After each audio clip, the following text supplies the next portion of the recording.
Ils sont allés dire à ma mère que je ne pourrais plus quitter les États-Unis. C'est-à-dire que je resterai bloqué définitivement. Waouh! Les gars, encore une autre histoire vraie, claire, qui s'est passée récemment, où j'étais aux États-Unis quand ma maman m'a appelé. Donc, vous voulez comprendre davantage dans cette vidéo, alors restez scotché jusqu'à la fin. Et n'oubliez pas de me dire qu'est-ce que vous en pensez à la fin du message ou de l'histoire. Allons-y sans plus tarder. Let's jump in, comme les Anglais le disent. Alors, j'étais là un matin et j'appelle ma mère. Alors, je l'appelle et je sens que la voix n'est pas comme d'habitude. Je sens qu'il y a quelque chose qui ne va pas. Effectivement, c'est ma mère, donc je la connais quand quelque chose ne va pas. Et c'est pareil aussi, une mère connaît ses enfants. Mais je lui pose la question, mais qu'est-ce qui se passe?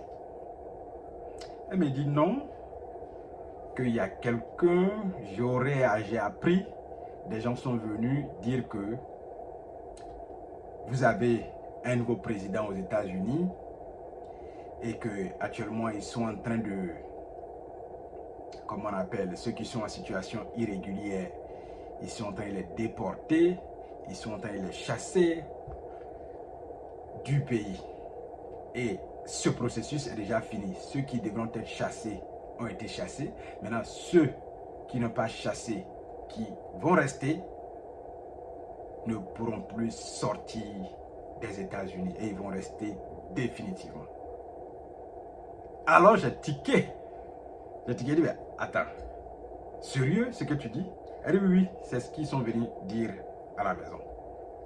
Et que vous avez changé de président récemment. Elle dit, oui, effectivement, ils ont eu une nouvelle élection aux États-Unis. Le président a changé. Oui, effectivement, ce que tu as entendu aussi, c'est vrai. Il y a un processus de déportation de ceux qui sont en situation irrégulière. Et cela dure depuis des semaines. D'abord, quand elle m'a appelé, elle me pose la question, tu es où? Elle sait où je suis, mais en posant la question, tu es où? Pour elle, elle veut savoir si je suis en Côte d'Ivoire parmi ceux qui ont été chassés ou si je suis encore aux États-Unis. Et quand je lui ai dit que je suis aux États-Unis, c'est là que j'ai compris que quelque chose clochait. Alors, les gars, dans cette vidéo, vous continuez de suivre. Restez scotchés toujours. Qui se balade avec des informations erronées? Quand vous avez une information, allez à la source. Allez d'abord à la source avant de comprendre si l'information est vérifiée.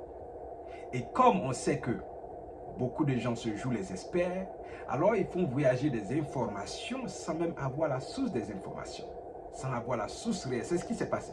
Quelqu'un dans ses balades est arrivé chez nous à la maison, quelque part là, ou alors il a fait de telle sorte que ma mère comprenne ce qu'il voulait dire, parce que je ne sais pas, mais cette information est fausse, elle n'est pas vraie. Mais voici la réponse que j'ai dit à ma mère. Quand ma mère a dit ça, je lui ai dit, ok, regarde, si je veux quitter aujourd'hui même, si je vais prendre un billet d'avion et aller au pays, personne ne peut m'empêcher. Personne aux États-Unis ne peut m'empêcher si je vais aller au pays, visiter mon pays. Personne. Que n'écoute pas ceux qui sont venus te dire ça. Ne les écoute pas. Oui, moi si je veux partir aujourd'hui, je prends mon billet d'avion et j'atterris en Côte d'Ivoire.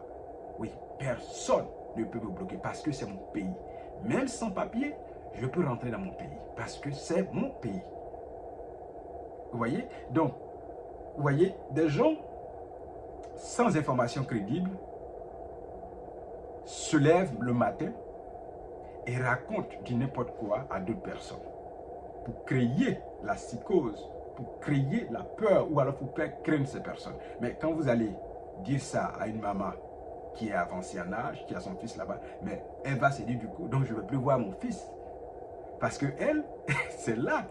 Donc du coup, je ne veux plus voir mon fils. Parce qu'on a dit que je ne pourrais plus quitter. Je ne pourrais plus quitter les États-Unis pour aller en Côte d'Ivoire. Donc la mère entend ça, mais effectivement, elle est très craintive. Ce qui va entraîner vraiment autre chose qu'on ne sait pas. Et c'est ce qu'il a ressenti dans la voix lorsque je l'ai appelé. Et effectivement, connaissant ma mère, j'ai su que quelque chose n'allait pas. Et je lui demande ce qui se passe. Elle raconte en vrai. C'est ce qui s'est passé. Quelqu'un est allé faire balader de fausses informations. Tout le monde qui vit aux États-Unis peut entrer dans son pays comme il veut, à n'importe quel moment, quand il veut. À n'importe quel moment. Alors, on ne peut pas bloquer quelqu'un dans un pays tiers. Ça n'existe pas. Au contraire, si je veux dire que vous êtes, peut-être que vous avez commis quelque chose, un crime, ou peut-être que vous êtes sous contrôle judiciaire, oui, cela peut arriver. Mais un citoyen lambda d'un pays étranger qui vit dans un autre pays, on ne peut pas le bloquer sous quelque forme que ce soit, parce que il y a un nouveau président qui a été élu, ou alors parce que ils sont en train de engager une nouvelle politique en place contre les personnes qui sont en situation irrégulière dans le pays. Cela ne touche pas ceux qui sont en situation régulière. Et ça n'a aucun effet qu'on dise qu'on va te bloquer pour ne pas que tu passes chez toi.